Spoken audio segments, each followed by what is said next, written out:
Tumulike taarifa nyingine ambapo zikiwa zimesalia takriban siku 3 kufikia kumbukizi ya kifo cha hayati Mwalimu Julius Kambarage Nyerere, baadhi ya vijana wamesisitiza kuwa mbegu ya uzalendo na uhuru aliyoipanda kiongozi huyo imeendelea kuchochea amani na maendeleo katika jamii za Watanzania.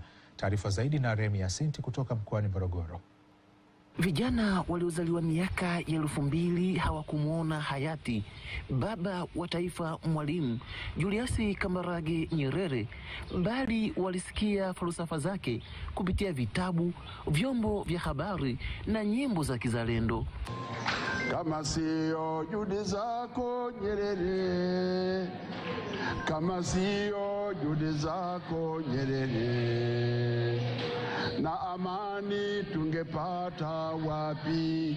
Kama sio. Falsafa zake sasa zinaishi ndani ya fikra za Watanzania walio wengi.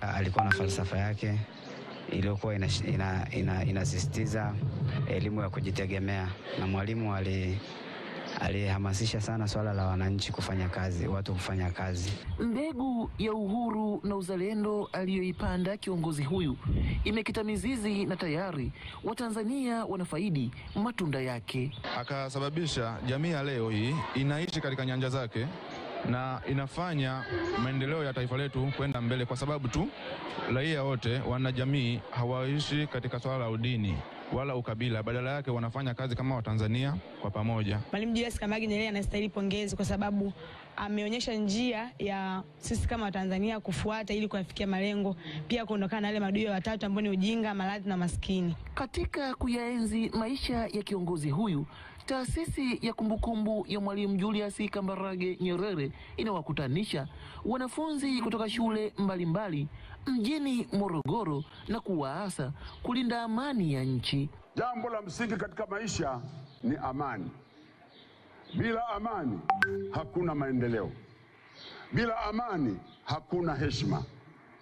Bila amani hakuna kuelewana. Marashi wote ambao wamefuata wameendeleza fikra na falsafa za Mwalimu, na ndio mpaka leo nchi yetu ya Tanzania ni nchi ya amani, nchi ya haki, nchi ya umoja na ya wazalendo. Remi Yasinti, TBC, Morogoro.